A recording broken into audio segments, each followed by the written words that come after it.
Washington Journal continues.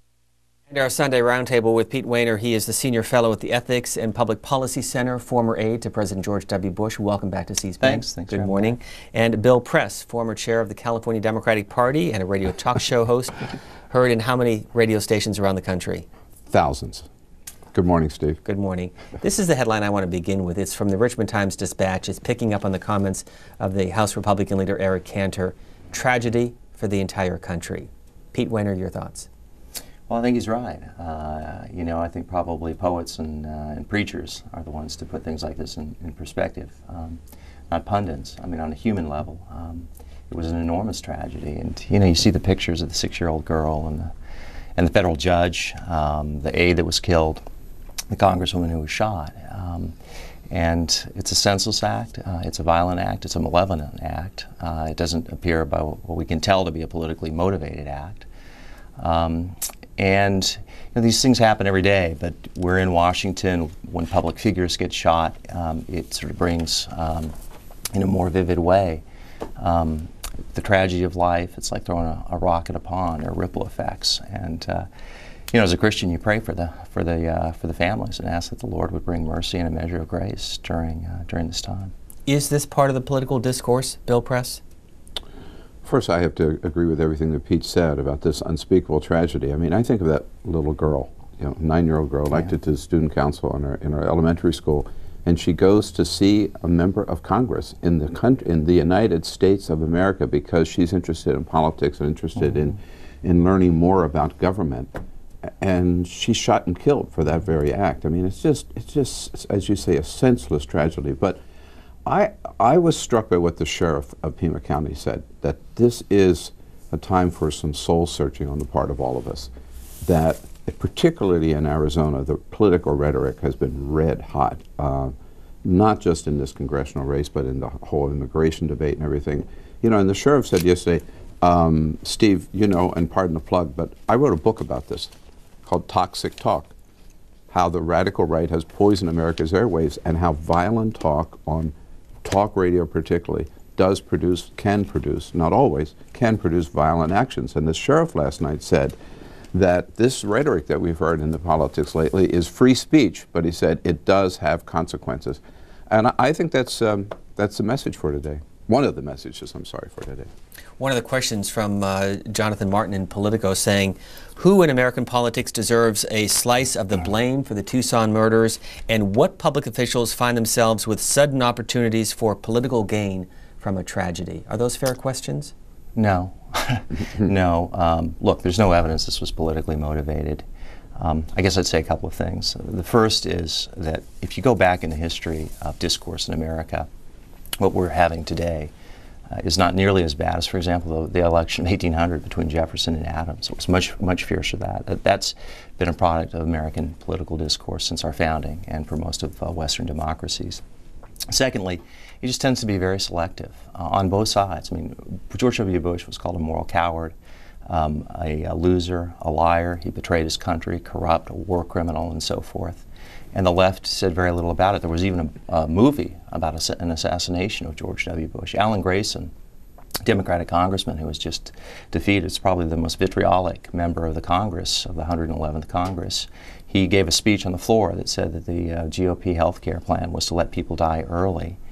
To try and convert a human tragedy like this to politics, I think is slightly sickening, especially if there's no evidence that it's there. And the other thing I'd say is, for public official to create a situation in which you say some twisted and malevolent figure can take political discourse and commonplace political discourse and somehow interpret that as a green light to kill people, I think is absurd. So the selectivity bothers me. And I would hope, and I'm quite confident, that if a Republican had been shot, I wouldn't be blaming Alan Grayson or people who were harsh critics of President Bush. And it's really kind of depressing that this is happening. Well, I want to just say, I'm not blaming anybody but the nut that shot her. One other problem we should talk about, I would hope people will talk about, is this nut that shot her was able to get his hands on a Glock 19, which should never be allowed in Arizona or anywhere else, in my opinion. But secondly, Pete, I think you're dead wrong on this. You know, I'm reading the letters of John and Abigail Adams right now, right? Wonderful letters, wonderful exchange. It took weeks, if not months, for Abigail to get a letter from Braintree, Massachusetts to Philadelphia. I mean, today, with the media that we have today, you have instant communication. You have a guy like Savage, who is red hot and Michael Savage spews violent talk all the time, that instantaneously he can say something ugly and it's out there. If I can just finish. Sure. We had a situation this summer where Glenn Beck called the Tides Foundation and George Soros the most evil threat facing America. And then the Oakland police arrested a man, a Glenn Beck follower, on the Oakland freeway heading to San Francisco to wipe out the leadership of the Tides Foundation. So it is far different today. And this Gabrielle Giffords, who is a centrist Democrat, you know, she was one of the women, one of the candidates that Sarah Palin put up and said, these are the people we have to target, and put crosshairs over their names and their districts. Now that, to somebody who's seems to me is unhinged, means a crosshairs means pick out your gun and go after them. Her site is down. Sarah Palin did issue a statement expressing her shock and dismay at what happened, but this is from the Daily News, and it shows that Representative Giffords was one of the districts, and you can see the crosshairs that produced the map targeting, as she said, politicians that she thought needed to go. And Michael Daly has the piece in the New York Daily News this morning, Pete WEHNER, in which Representative Giffords herself said, when you represent a district that includes the home of the OK Corral, nothing surprises you in terms of the political discourse. Yeah, let me say a couple of things. I don't disagree that civil discourse is important. In fact, as it happens, I've written things critical of Glenn Beck, of Michael Savage, of Sharon Angle, and of some Tea Party members, and I'm a conservative Republican. And I've argued about the importance of civility. Mike Gerson and I wrote a book called City of Man, Religion and Politics in a New Era, where we talk about the importance as Christians in politics. So I think it's a perfectly valid debate. And I think it has to apply to both sides. I think it's a problem. You don't hear liberals. I have yet to find a liberal who went after Alan Grayson, and his record is deplorable, and the people who criticized Bush. But the problem is when you take this issue of political discourse, which is a legitimate issue, and tether it to a killing like this, when it may well not even be valid, but to have the New York Times write a front page story on political rhetoric and vitriol when it appears, and we'll have to wait and see, that it had nothing to do with it. And the implication here, it's more than an implication, is that rhetoric that sometimes goes too far and ought to be criticized is somehow the trigger or the green light for political assassination. I think is just slightly sickening, and it's certainly unwarranted. Well, you know, in my lifetime, I've seen too many people that I admire, starting with Ronald Reagan and George Moscone and Harvey Milk, and go on down the list, and Bobby Kennedy and John F. Kennedy, shot for political motivation to deny that there's a connection between violent rhetoric, and here's another one, and violent acts. It doesn't always happen, but it is there. And again, I come back to the sheriff who's saying that the rhetoric in Arizona was so red hot that he really was not surprised at this, because they all get death threats. That's what it's come to. And I think it's imperative on both sides to say, cool the jets right now, and not to deny it's a reality and a problem. It's fine to say to cool the jets. I've been saying it, other people have been saying it before. There have been political assassinations throughout American history, but the ones that you cited, like Hinckley, there's absolutely no evidence that public discourse was the thing that drove him. What drives people in overwhelming cases to try and assassinate political leaders isn't political discourse. It's a twisted, sick mind.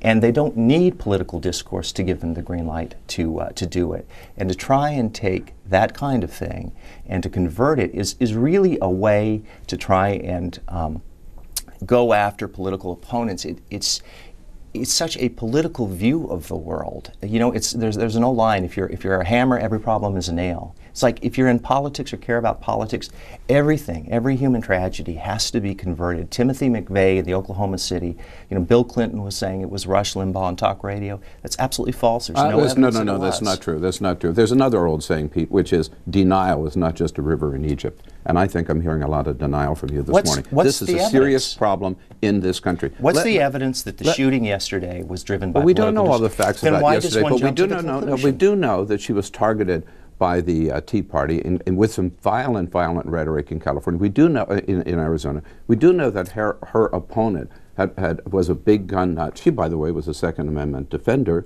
but he was a big gun nut and had these big shooting rallies. That was part of his campaign.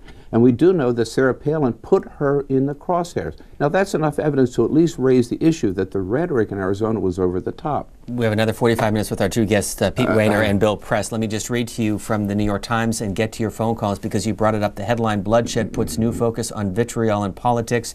While the exact motivations of the suspect in the shooting remain unclear, an internet site tied to the man, Gerald Lee Loeffner, contained anti-government ramblings, and regardless of what led to the episode, it quickly focused attention on the degree to which inflammatory language, threats, and implicit instigations to violence have become a steady undercurrent in our nation's political culture. Let's go to Joe, joining us from Ellijay, Georgia, our line for Republicans. Good morning.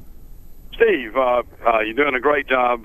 Joe McCutcheon, Ellijay. I just want to comment that we're talking about legislative activity. We've got two congressmen from Georgia on the Appropriations Committee, Jack Keeson and Tom Grace, my congressman, who hopefully I think will be president someday. And then we got Tom Price on the Ways and Means and Gingrey on Armed Services, who served with the wonderful lady that was in the tragedy. And my comment to these two fine gentlemen, Steve, and to you, is here in Gilmer County, based on what happened in Arizona, long before this, we've decided in our county, hometown Ellijay, to make Gilmer County the friendliest county, Steve, in the history of the world for capitalism, free enterprise, innovation, and small business.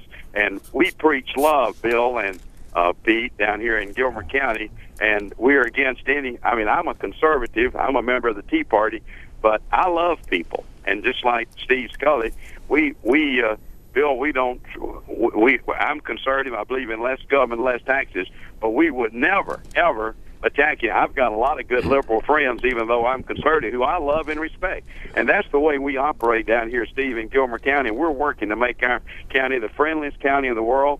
We don't care whether they're libertarians or Tea Party people or Democrats, liberals, whatever. We want to be kind to them and try to lift them up, Bill. And I'd just like to have Bill Press's comments on that. Well, God bless America, and I look forward to my next visit to Gilmore County, Georgia. I'll feel welcome. It's the way it ought to be. I mean, thanks, Joe, for the call, I think. We'll go to Scott next in Ithaca, New York, Democrats line with Pete WEHNER and Bill Press. Good morning. Hey, Bill, I met you when you were in Ithaca the last time. You did the show with Stephanie. You actually half promised to have me as a guest on your show. I'm a U.S. Senate candidate, and I'm a Democrat, and I don't agree with a lot of things within my party and within the Republican Party, but I want to keep you to your word, maybe from here on out. You know, there's a lot of hatred that comes from progressive talk radio towards Republicans, and I don't like the way Republicans do things in general. But I think we need to all cool our jets. And the comments by Peter, you know, the psychology behind why people do certain things, it doesn't always correlate to, you know, a political event. We had, you know, growing up, we had the Texas, you know, tower shooter. We had all kinds of people that do crazy things like that kill people and snipe people and stuff like that. And it doesn't always correlate to a political thing. The actual psychology behind that person doing that event is what we need to understand. And somebody brought this up in our local, to religious services. We were talking around the table, and there was a guy there who's a facilitator for listening. And you know, people go to public meetings and they have their 3 minutes, but the people on the panels, whether it's a city council, whether it's a school board, whether it's a town hall, they never really fully interact with the speaker. There's some kooks out there that you just don't have time to talk to, but we never have full interaction between the speakers and the boards, and people are getting more and more frustrated with what's happening politically. It just gives an avenue for these people that are on the fringe mentally to do these things. But I think you need to tone things down on your show. I think you need to go backwards and basically say you disagree with some of these other people, some of these more nutty people like Rush and some other people, but you need to be more kind, like that previous caller said, and show more love. Scott, thanks for the call. We'll get Pete WEHNER's response first and then go to Bill Press. Well, I'll leave what Bill Press ought to say on his show to him and the viewers and the listeners. I mean, I guess two things. One is I just think it's sort of depressing that you let a sort of twisted and malevolent figure like this fellow appears to have been to drive political discourse. The second is the caller makes a good point. I mean, if you listen to MSNBC, you can go through the whole lineup, you know, Ed Schultz, Keith Olbermann, Rachel Maddow to I think, a lesser extent. You know, the rhetoric that's used against Republicans and conservatives is way, way out there. It's pretty nasty stuff. I don't like it. I've criticized it before, but I would never, in 100 years, try and take that and say, well, this is the thing that's driving political assassinations. And I just wish that other people would as well. Well, I really reject the moral equivalency argument. First of all, I just have to say to Scott, I'm glad I don't have to put you on my radio show now because we just gave you 5 minutes on C-SPAN. So you know, I mean, he's got his time. But what's C-SPAN compared to the audience of your radio show? No, exactly. And in terms of showing the love, I would invite you. Email me, bill@billpress.com, and tell me any time that you have heard one hateful word out of me, or any time that I would have gone anywhere close to suggesting that people use violent means to satisfy their political views, and I'll take your point, but you won't find one. From the Outlook section of the Washington Post, the real Americans look at the Constitution through the eyes of conservatives. There's also a piece by Jeffrey Rosen in the New York Times about Scalia's view of the U.S. Constitution. From the readings on Thursday, as we pointed out earlier, Gabby Giffords delivered the First Amendment, which is freedom of speech and freedom of assembly, and also reading the Constitution, the Speaker of the House, John Boehner. We the people of the United States, in order to form a more perfect union, establish justice, ensure domestic tranquility, provide for the common defense, promote the general welfare, and secure the blessings of liberty to ourselves and our posterity, do ordain and establish this Constitution for the United States of America. And yet, Pete Weiner, on your blog, you say the controversy about members of the 112th Congress reading the Constitution is not really about that. It's about something much deeper and much more significant. How so? Yeah, it's really a debate about the meaning and the relevance of the Constitution in our lives. And there are a lot of people, actually in the healthcare debate in the last year, there were a number of leading Democrats who said that the Constitution was irrelevant to that debate. And indeed, the implication was to public life in general. That's a big divide today. It's a complicated issue because the Constitution itself, how it applies at a particular moment in time and to the issues of our day, isn't always self-evident. But there's a kind of disposition, a cast of mind, which is, what do you think of the Constitution, the place it ought to have? The Constitution it does many things. But maybe above all, it's a check on power and a check on federal power. That's why you have the different divisions of government, separation of powers, why you have federalism, and so forth. And the modern liberal sensibility is for the government to have more and more control in our lives. The interesting thing is that it's kind of one of the ironies of American history that Barack Obama, Nancy Pelosi, and Harry Reid would have given rise to this debate about constitutionalism and the ascendancy of conservatism.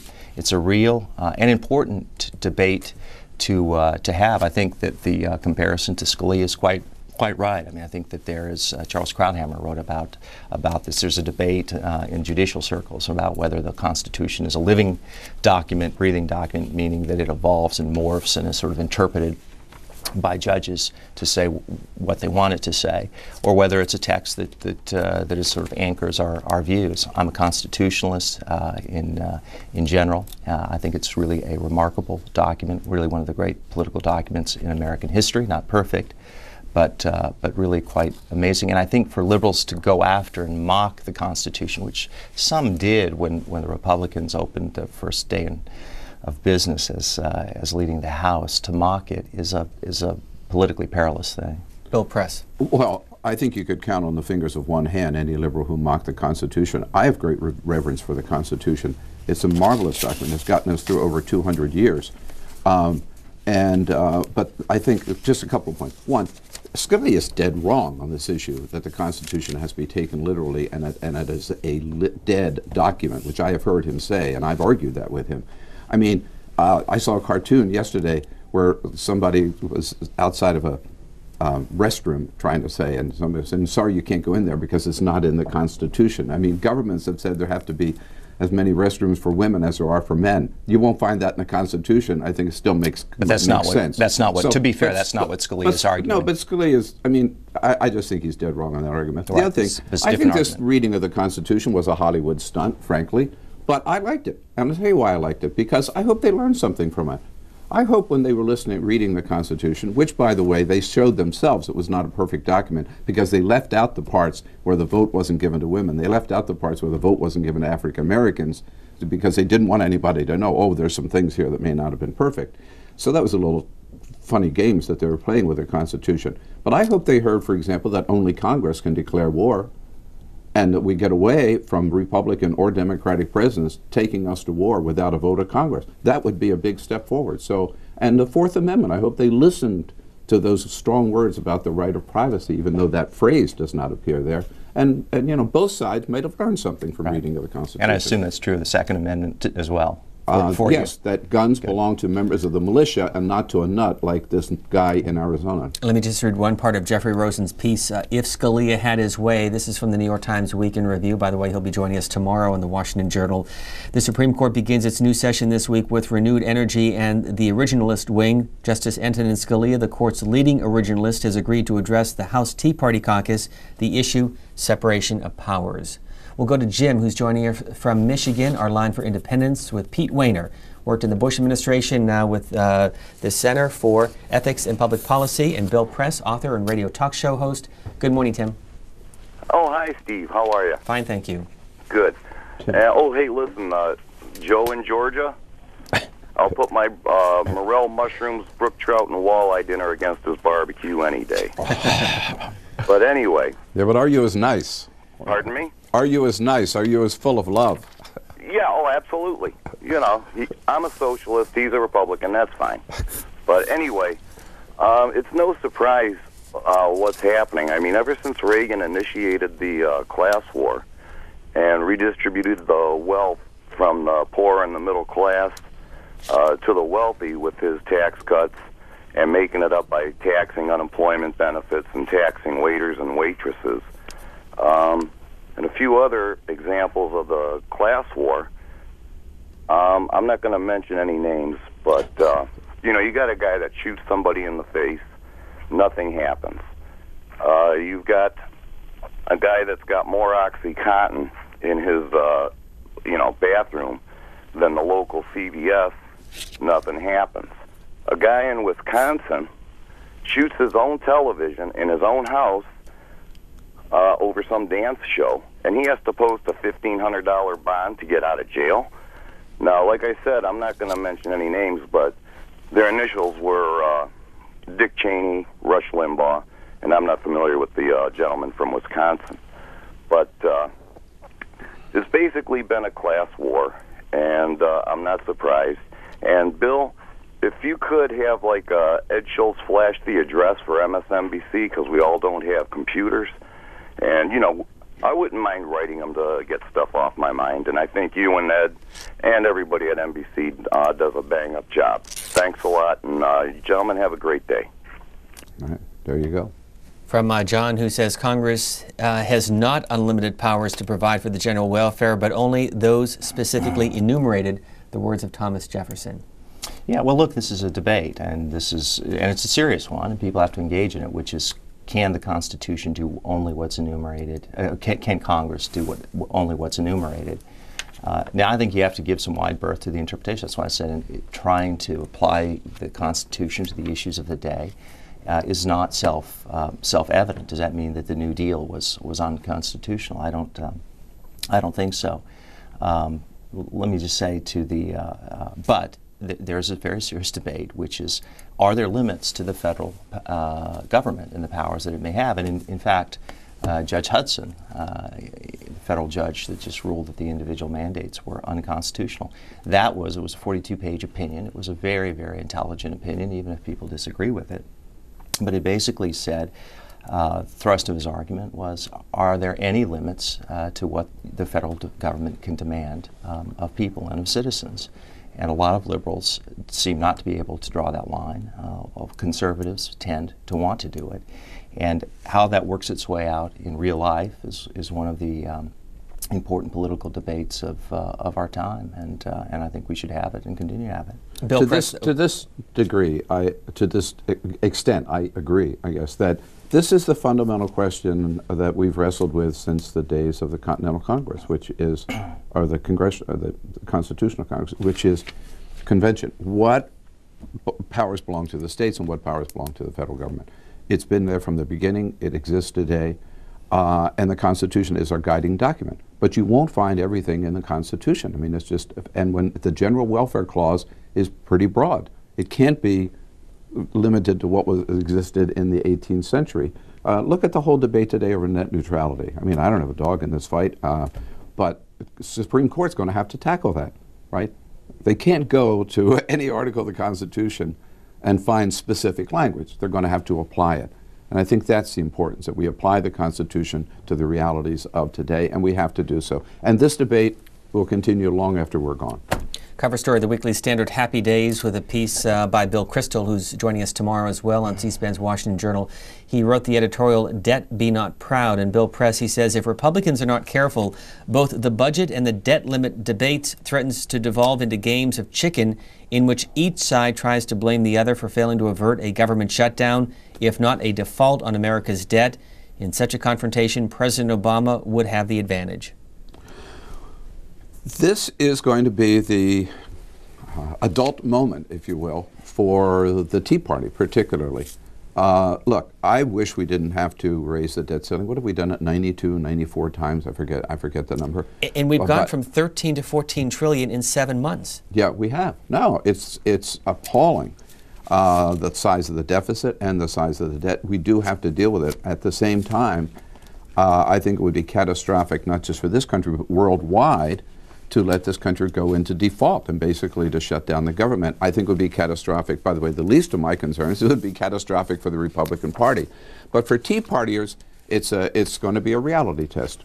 And by the way, I would say, I think the vote on repeal of health care is a reality test too, because that would add $230 billion, according to the Congressional Budget Office, to the deficit. And the extension of tax cuts for the wealthy added another, and the estate tax added another $430 billion to the deficit. So those were also tests, but the key one is going to be the debt ceiling. And Pete WEHNER, on your blog at the Ethics and Public Policy Center, you say the argument for limiting the size of the federal government and reducing spending is strong, but refusing to raise the debt ceiling isn't the way or the place to do it. Why? Well, several things, because raising the debt ceiling has to do with existing obligations, not future ones. That is, even if you were able magically in the next week to get the Republican cuts in place and you went down to the 2008 discretionary spending limits, within a couple of weeks you'd still have to raise the debt ceiling. That is something that's existing, not future obligations. You've got to do it. It's a catastrophe if you don't, and I don't for the life of me understand why Jim DeMint and Michelle Bachmann want to make this a point of debate. You can't win it. You're going to raise the debt ceiling. You've got to do it. I'm perfectly happy to have someone like Paul Ryan, I'm a great fan of Congressman Ryan's, try and use it as leverage to get real spending cuts in place. But this is not the place to do it. And if Republicans say, as Senator DeMint did, which is, no matter what I would get, if I was able to get a constitutional amendment to balance the budget, you should still vote against it, I think is extremely unwise, and I can't imagine that the leadership in the Senate or the House agree with it. Just one thing. I think it will. I mean, it is going to happen, right? Yeah. It is going to pass. I mean, it's going to pass. Yeah. I just want to say two other things. One is it's worth pointing out that Barack Obama in 2006 voted against raising the debt ceiling and said that it was an example of failed leadership, that they had to. Now he's asking that people do it, and that just shows that when you're president, sometimes your obligations change. There is hypocrisy that's pointing out. So since I agreed with Bill on one thing, let me just disagree on another, on the CBO issue of the scoring of the health care bill. The way it works, you know this when you're in government, and Bill knows it as well because he follows this stuff, the CBO scores was essentially given to them based on the assumptions that you have. If you examine the assumptions for the health care bill and the scoring that they got that said if you repealed health care that the deficit would actually go up. It's really ludicrous. This happens a lot in Washington, but this is really one of the more outrageous examples.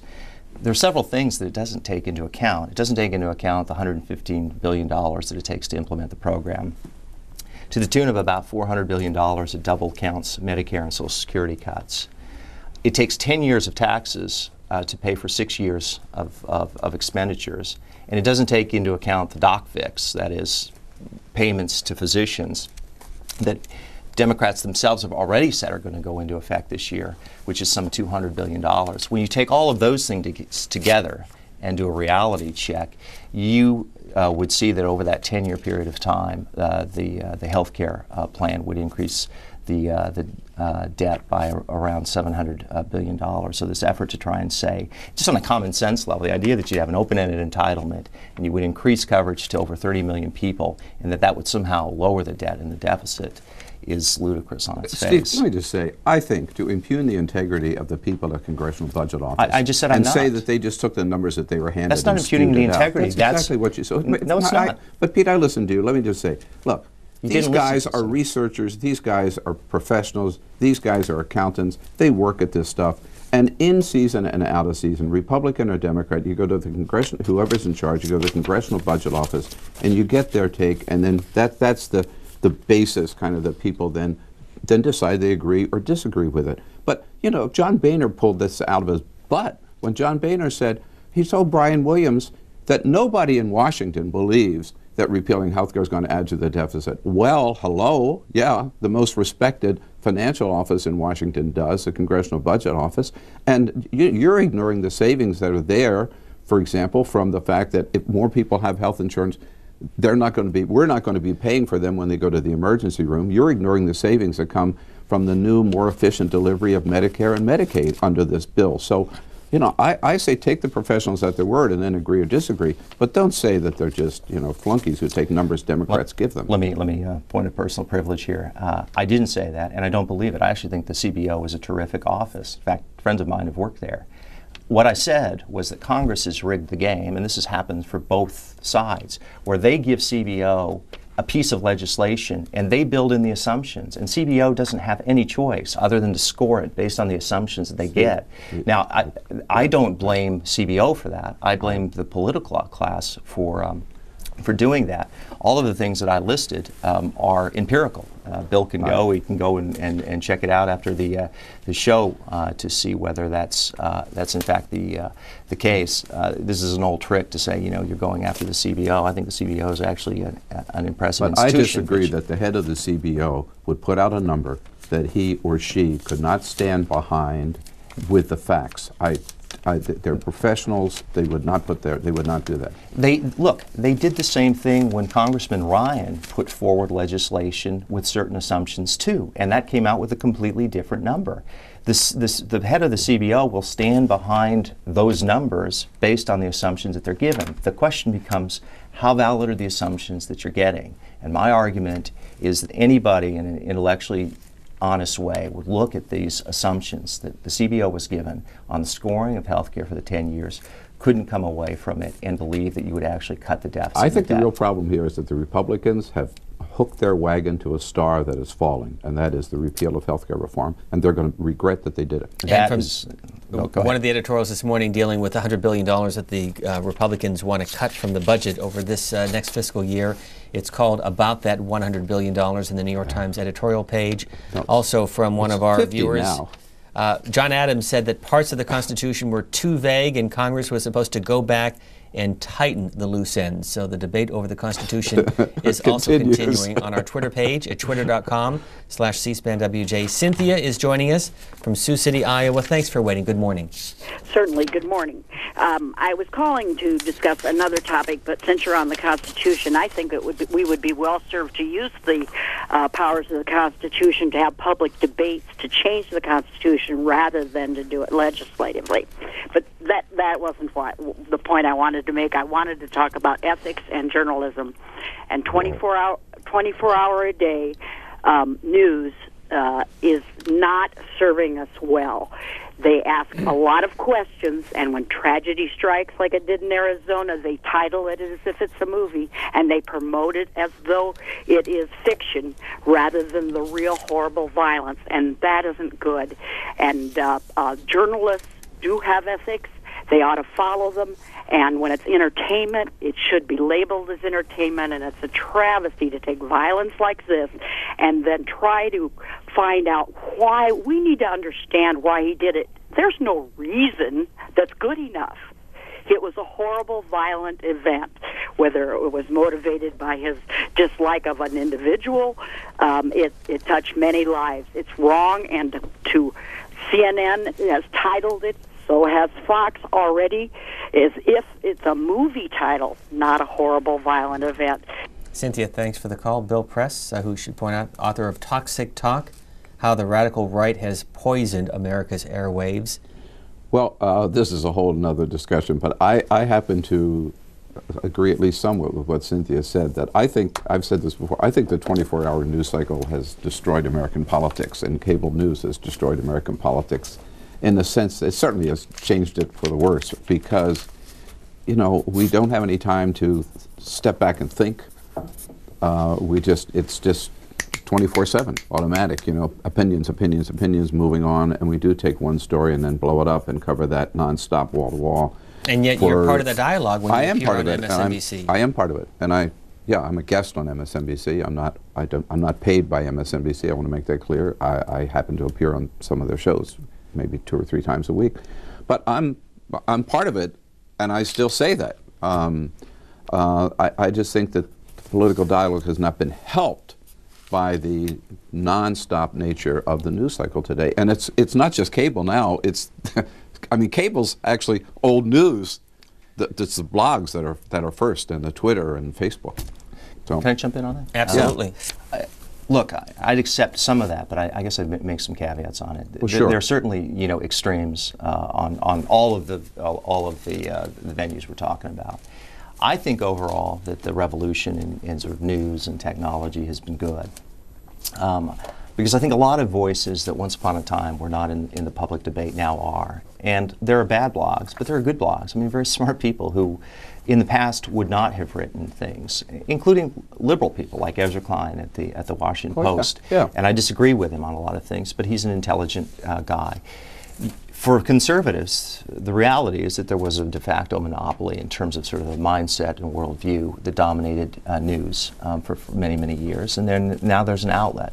There's a way for people of different views to get their voices heard. I think that's good. Or taking it as an example, the Dan Rather story on George Bush and his time in the National Guard. 15 or 20 years ago, that story could have destroyed Bush's reelection, because there would not have been a capacity to offer a counter argument or counter facts. It happened that some bloggers took the Rather story and within hours showed that it was fabricated, and so Bush did not suffer for a false story, and it was indeed Dan Rather who was eventually fired for his conduct in that story. If that had happened pre-blog, pre-internet, that wouldn't have happened. Look, political debates can be contentious, and again, it's been like that since the founding of the country. You're quite right that now there's an instantaneous quality to it, and now you have tweets and Twitters that exceed even what the pace of the blog was doing. And there are some downsides to that, but you have to take things in the totality of their acts. And my view is that if you take it in the totality, the different voices that you have, the different arguments, the different facts that are out there make public dialogue more informed, not less. Well, I don't think you get my point. I'm not disagreeing with that. I love the blogs. I blog myself, and I read blogs left and right. I'm just saying that this 24-hour news cycle, I mean, take something that maybe you and I would agree with. John Boehner's weeping. I mean, back in the days when you had an evening newscast and you had a morning newspaper or an afternoon newspaper, that would not have gotten the attention it did. But when you have 24 hours, listen, I'm in cable news. When you have 24 Bill hours Press, let me just stop you there. We're listening to the Speaker of the House, John Boehner, in Westchester, Ohio. With Congressman Giffords and her family. We're also praying for the families of Judge Roll and all of those who were taken from us yesterday so senselessly. Among the fallen is Gabe Zimmerman, a member of Congresswoman Giffords' staff. And I've directed that the flags on the House side of the Capitol be flown at half-mast in honor of Gabe's death in the line of duty. An attack on one who serves is an attack on all who serves. Such acts of violence have no place in our society. I want to commend the federal, state, and local officials, as well as the Capitol Police, for all of their efforts. And I've told the FBI director that the House stands ready to assist in any way possible. Last night, the Majority Leader announced that the normal business of the House in the coming week has been postponed so that we can take necessary action regarding yesterday's events. The Majority Leader will announce a revised schedule. To the members of the House and their staffs, I ask that you, on this Sabbath day, that we keep Gabby and her staff in our thoughts and prayers. Public service is a high honor, but these tragic events remind us that all of us in our roles in service to our fellow citizens comes with a risk. This inhuman act should not and will not deter us from our calling to represent our constituents and to fulfill our oaths of office. No act, no matter how heinous, must be allowed to stop us from our duty.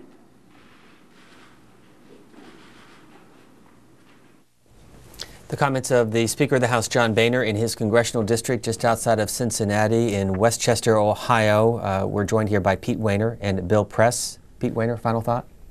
I think that was a very nice statement, decent, appropriate, modest, and I hope other people follow Speaker Boehner's lead.